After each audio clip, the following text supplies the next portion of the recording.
Praise the lord. రాజులకు రాజు, ప్రభువులకు ప్రభువు అయిన క్రీస్తు యేసు నామమునకు మహిమ కలుగునుగాక.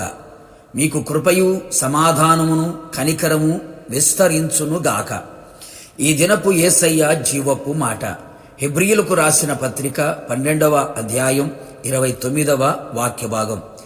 దేవునికి ప్రీతికరమైన సేవ చేయుదుము. అనుదినము ఆయన పాద సన్నిధిలో నిలిచి నిరంతరము ఆయన నామస్మరణ చేయుచు ఆయననే ఆరాధించుచు పూజించుచు ఘనపరచుచు కొనియాడుచున్న యేసయ్య ఆరాధికులారా, మనము సేవించే యేసయ్య పరిశుద్ధుడు, పరిశుద్ధతలో మహనీయుడు, ఎవరు సమీపింపరాని తేజస్సులో నివసించువాడు. ఆయనను మాత్రమే నిత్యము సేవించదము. పరమపురికి చేరేంత వరకు, ఈ లోకము నుండి విడిచిపెట్టేంతబడ వరకు మనమందరము ఆయనకు ప్రీతికరమైన సేవ చేయుదుము.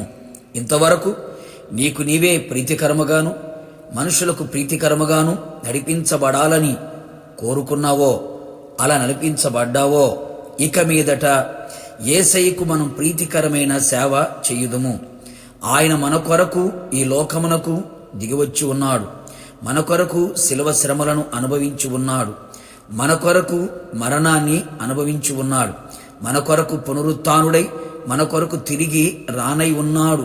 గనుక మనము బ్రతికినంత కాలం యేసయ్య కొరకు ప్రీతికరమైన సేవ చేయుదము.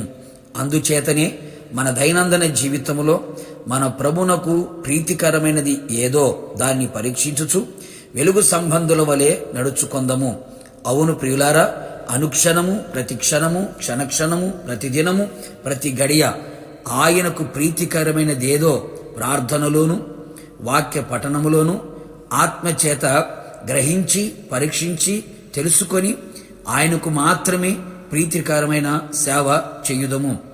మనం ప్రార్థించినను, స్తుతించినను, పాడినను, పరిచర్య చేసినను, కానుకలే అర్పించినను, ఉపవాసమున్నను, ప్రసంగించినను, ఆయన కొరకు ఏది చేసినా అది ఆయనకు ప్రీతికరమై ఉండునట్లు బహుజాగ్రత్త పడెదము. కీర్తనలతోనూ నేను దేవుని నామమునకు స్తుతించెదను, కృతజ్ఞతాస్తుతులతో నేను ఆయన ఘనపరచెదను అని కీర్తనకారుడు రాసి ఉన్నాడు కదా. ఇది యెహోవాకు ప్రీతికరమైనది అని చెప్పి ఉన్నాడు. గనుక మనమందరము ఎల్లవేళలా సంతోషముగా పాడి ఆయన నామమును సన్నుతించెదము.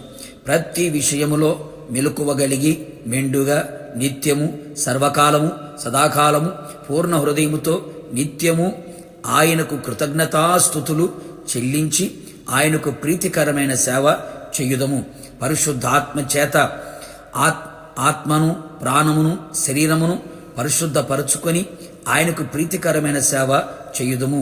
ఆయన సన్నిధిలో దీనులమై కృప పొంది వినయ భయభక్తులతో ఆయనకు ప్రీతికరమైన సేవ చేయుదము.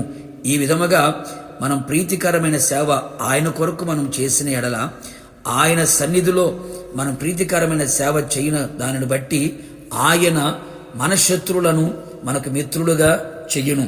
శత్రువులు మనతో సమాధాన పడునట్లుగా, ఆపత్కాలమున శత్రువులు మనకు మొరలెడేటట్లుగా ఆయన చెయ్యును.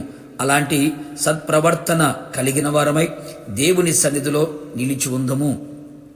నిశ్చలమైన రాజ్యమును పొందుకొనేదము. ప్రభుతో కూడా యుగయుగములు నిలిచెదము. ప్రార్థన. మమ్మల్ని మిక్కిలిగా ప్రేమించిన ప్రియ పరలోకపు తండ్రి, నీ పరిశుద్ధ పాదములకి కృతజ్ఞతాస్తుతులు చెల్లించుచు ఉన్నాం. ఎంతైనా మీరు నమ్మదగిన దేవుడవయ్యా. మీ ప్రజలమైన మేము మీకు ప్రీతికరమైన సేవ చేయునట్లు కృతజ్ఞతాస్తుతులతో, కీర్తనలతో పరిశుద్ధపరచబడిన వారమై మీ పాద సన్నిధిలో మీకు ప్రీతికరమైన సేవ చేయనట్లుగా మీరు కృపదయి చేయండి. అట్టి వారి ఎడల శత్రువులని మిత్రులుగా చేయగలిగిన దేవుడవు, నిశ్చలమైన రాజ్యమును అనుగ్రహించగలిగిన దేవుడు. ఇట్టి దేవుని మేము పొందుకొని మీరు ఆకడ కొరకు సిద్ధపడినట్లుగా, మీకు ప్రీతికరంగా బ్రతుకున్నట్లుగా కృపదయి చేయమని మమ్మల్ని మేము మీకు అప్పగించుకుంటూ తగ్గించుకుంటూ యేసు నామములో అడిగి పొందుకొని ఉన్నాము తండ్రి. ఆమేన్. నిశ్చయముగా మీరును మీ కుటుంబ సభ్యులందరూ యేసయ్యకు ప్రీతికరమైన సేవ చేయుదురు గాక. God bless you.